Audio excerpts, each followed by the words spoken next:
those fields. We've maximized the chances of some disaster happening on the Florida Keys or the Florida Everglades. It just doesn't make any sense. It doesn't make any sense either. We're engineering company, and my clients are Exxon, Mobil, Chevron, and everybody else. And we're going to drill everywhere else in the world. And it makes no sense. It does. It does. If we have it here and we allow them, they take care of it here, and they do have the safety records. Phenomenal safety records. I mean, remember hurricanes Katrina and Rita? Okay, I mean, we remember, you know, storms that did tremendous damage to our nation, Louisiana, and, you know, our state of Texas over there by Beaumont.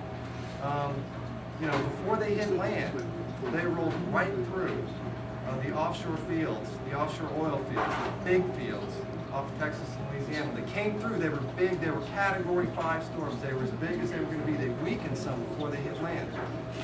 I mean, wells were knocked off their moorings, sank, damaged, destroyed. I mean, hundreds of them.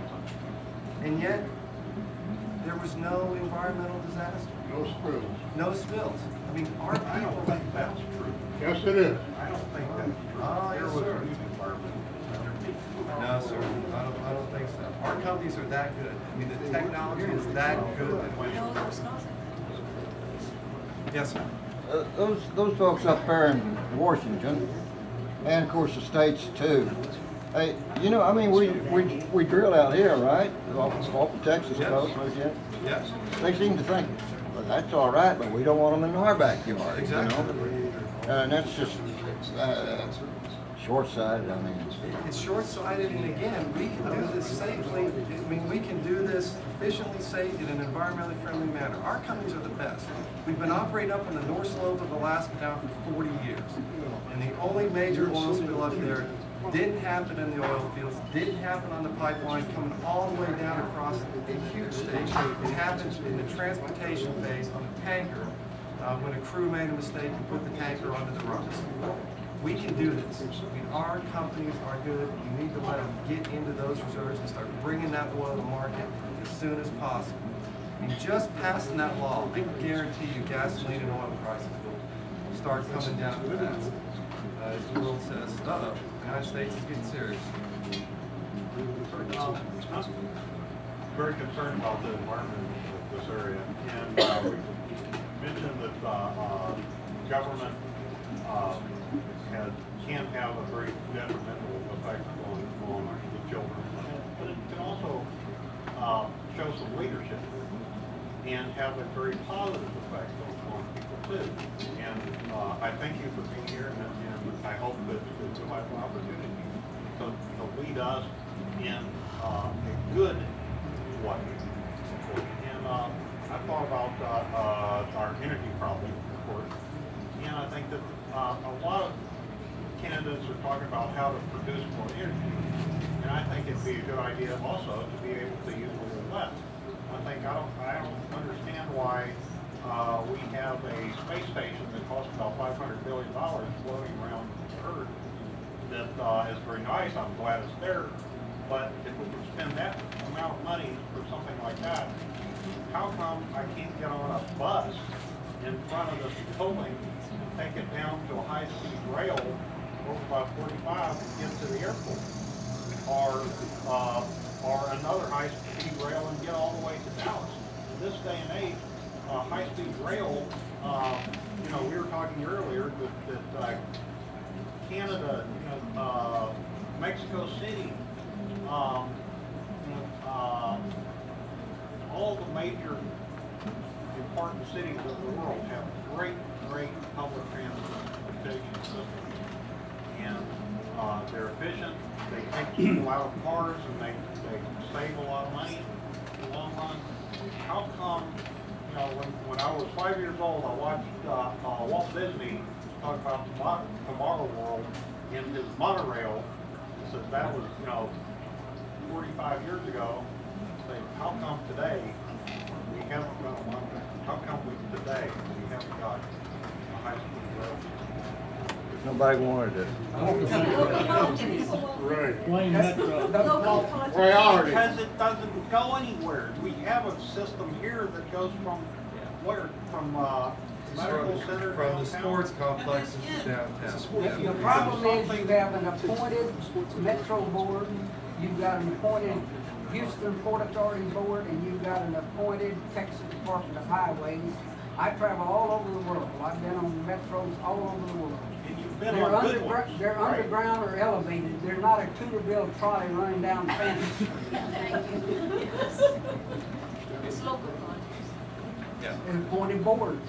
What can you do to enforce local policies?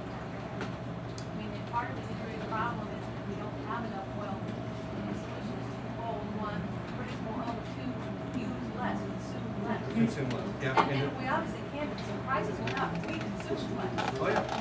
Yep. I mean, everybody. But they can Now we have go much more down and raise the price, motivation so now. we do what Sort we do. of public transportation, gas, and anything that we can do in Washington to influence that? But there are things you did influence, but again, it's mostly a local issue. I agree with it, why we built the rail line from the sports complex to downtown. That's not a heavily traveled, that's not going up from NASA 1 up the Gulf Freeway to downtown, or coming in from US 59 from the Southwest Freeway. Any of the big arteries that are just clogged every day. Rail from Galveston to San Antonio. I don't understand why you're not.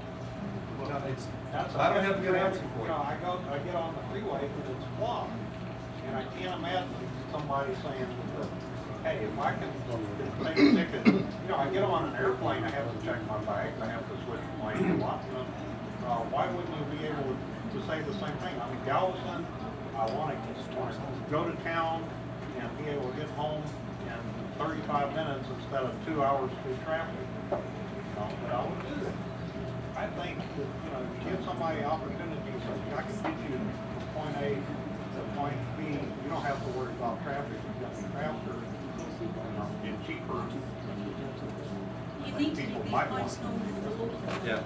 I mean, Houston City Council meetings, one of the problems in our area too is you have so many metropolitan, little cities and crossing county lines, and that adds another layer of people that have to get involved in it. But I mean, which is Fair Pro Tem and Fairlink Village, that start at the ground level and work that up. I mean, and it is important. I mean, we need to address our transportation needs.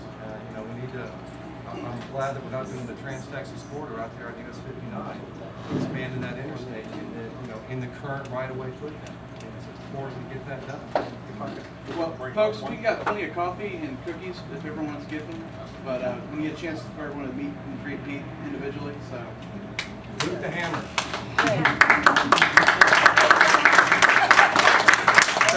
Thank you all for coming. Our office, just to reiterate, is right over at the corner of, let's see, it's El Camino Pine Lodge, right by Perry's Italian Cuisine. And come by. We need all the help we can get from you. I'm grateful for y'all coming tonight. Again, I'll stick around. Kate will answer any questions. No, she won't. She's taking pictures. We're block walking every Saturday, at least in 2 of the counties, and 1 or 2 days during the week if you want to come out and get some exercise. Maybe lose 3 or 4 pounds. It's a great program, and that's how we're going to win this thing. Old-fashioned grassroots politics, knocking on people's doors, having meet and greets like this, and just reaching out and let them, kick the tires, so to speak. We knocked on, about 60,000 doors, Luke, through the primary and the runoff, and that's what made the difference. That's why I'm standing here in front of you today. We actually talked to voters, got them excited, got them out. It's critically important. We need you to come out November 4th. I need you to come out. Again, thank you very much for your time. I'm happy to answer any questions, and again, Kate will take the comments. But thank you.